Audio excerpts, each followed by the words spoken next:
پریشان حال ہیں مولا پریشانیاں دور فرمائے، جو مقروض ہیں ان کے قرض غیر پیدا ہو جائے، جو بے روزگار ہیں مولا عزت والا روزگار عطا فرمائے، جنہیں روزگار دے رکھا ہے ان کے رزق میں برکت عطا فرمائے، جو حج وزارات کے مشتاق ہیں مولا حج وزارات نصیب فرمائے، جو بے اولاد ہیں مولا اولاد نگینہ عطا فرمائے، جنہیں اولاد دے رکھی ہے ان کی اولاد کو نیک پاک و صالح بننے کی توفیق عطا فرمائے، جو بیمار ہیں مولا شفائے کاملہ عاجلہ نصیب فرمائے، اور امین آپ کے باننے مجلس کے وہ جن کو کوئی دعا کرنے والا نہیں رہ گیا مولا سب کی قبر اور معیشت کے مناظر آسان فرمائے، شفاعت محمد وآل محمد نصیب ہو، امام حسین علیہ السلام کی جنتوں میں اعلیٰ مقام عطا ہو۔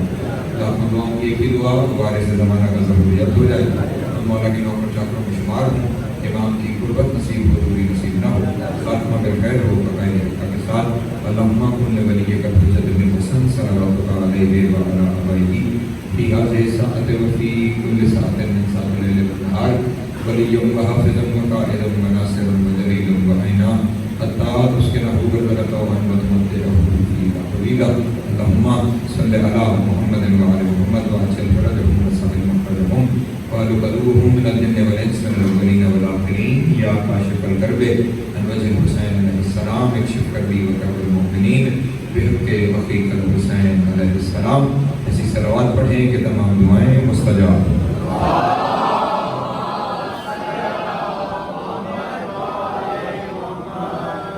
اعوذ باللہ من الشیطان اللعین الرجیم، بسم اللہ الرحمن الرحیم،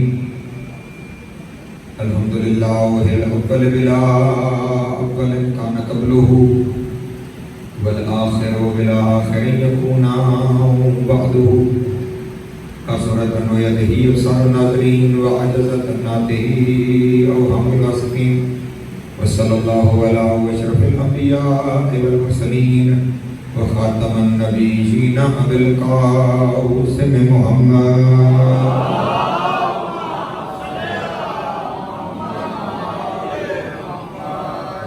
طیبین طاہرین المعصومین الشرفاء الذین اذهب اللہ عنہم الرجس وطہرہم تطہیرا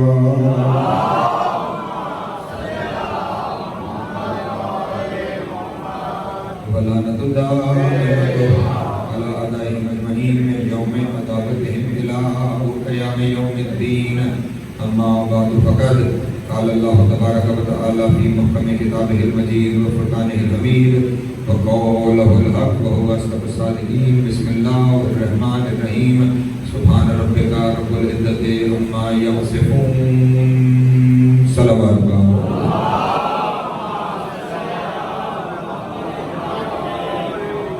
کافی تعداد میں ہیں، مل کے ایک دفعہ آواز بلند سے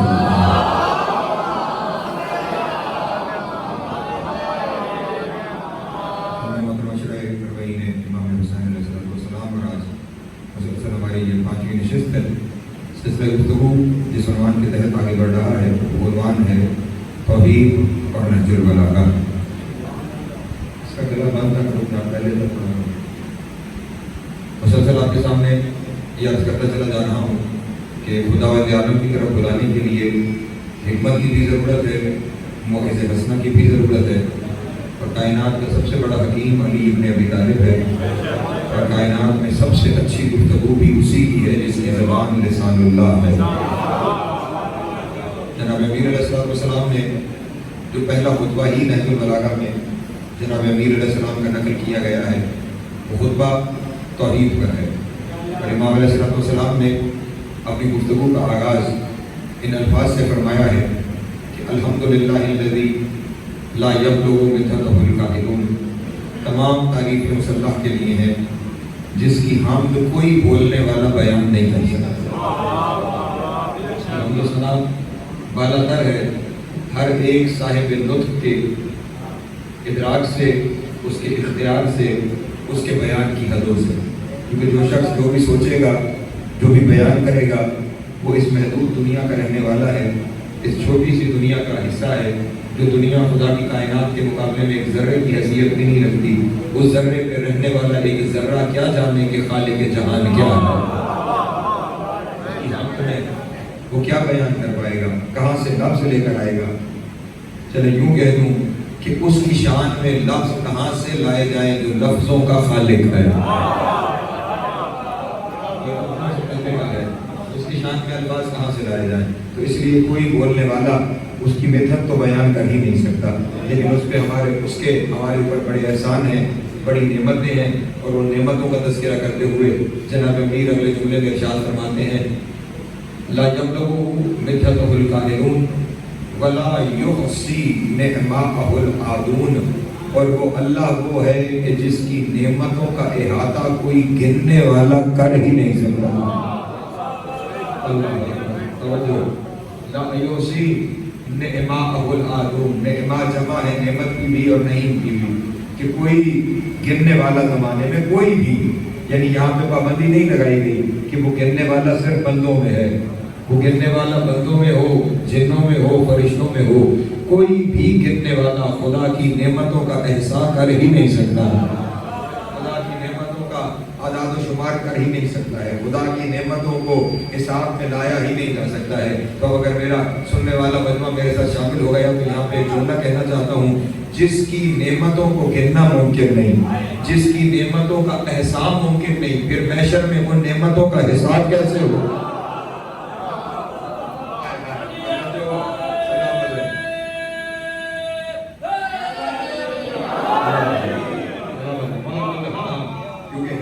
بھی ہمیں نبی قرآن میں سنائی گئی، یوم لا تسألون یومئذ عن النعیم، اس دن تم سے نعمت کے بارے میں سوال کیا جائے گا، لا تسألون یومئذ عن النعیم، اس دن نعمت کے بارے میں تم سے سوال کیا جائے گا۔ اور یہاں ارشاد یہ کیا جا رہا ہے میرے مولا کی طرف سے کہ اس کی نعمتیں حساب میں آتی ہی نہیں، اس کی نعمتیں اعداد میں آتی ہی نہیں، تو جس کی نعمتیں اعداد میں ہی نہ آئے، حساب تو اس کا ہوتا ہے جو اعداد میں آتا ہے۔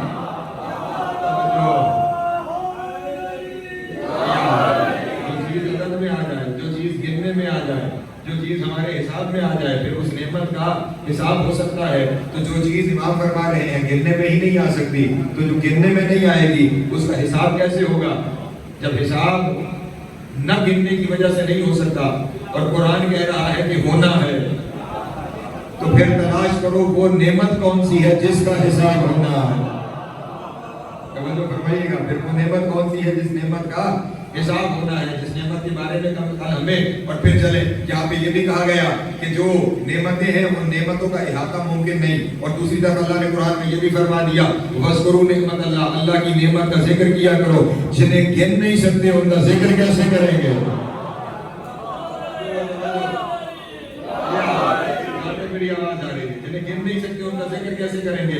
جو گنتی میں نہیں آتے ان کا حساب کیسے ہوگا؟ اور یہاں پہ ایک اور بات بھی اپنے مولا کے خطبے سے ہی اپنے دوستوں کے سامنے عرض کرتا چلوں، ہمارے یہاں جن جن چیزوں کو نعمت کہا جاتا ہے نا، زندگی کو نعمت کہا جاتا ہے، کھانے پینے کو نعمت کہا جاتا ہے، ہمیں زندگی گزارنے کے لیے جو سہولتیں میسر آئی ہیں ان تمام سہولتوں کو نعمت کہا جاتا ہے۔ اور مولوی ہمیں آج تک یہی بتاتے ہوئے نظر آیا ہے کہ اللہ روز محشر تم سے ہر چیز کا حساب لے گا، جو دانہ تم نے کھایا اس دانے کا حساب ہے، جو قطرہ تم نے پیا اس قطرے کا حساب ہے، جو سانس تم نے لیا اس سانس کا حساب ہے۔ جناب امیر علیہ السلام ارشاد فرماتے ہیں یہ بتاؤ کہ اگر تم لوگ کسی کے گھر میں مہمان بن کر جاؤ اور وہ تمہاری مہمانداری کرے، وہ تمہارا خیال کرے، وہ تمہیں کھانے پینے کے لیے چیزیں مہیا کرے اور رہنے کے لیے تمہیں سہولتیں میسر کرے، تو تم کسی صاحب ظرف میزبان سے اس بات کی توقع رکھتے ہو کہ وہ تمہیں یہ سب کچھ دینے کے بعد پھر تم سے حساب لے گا؟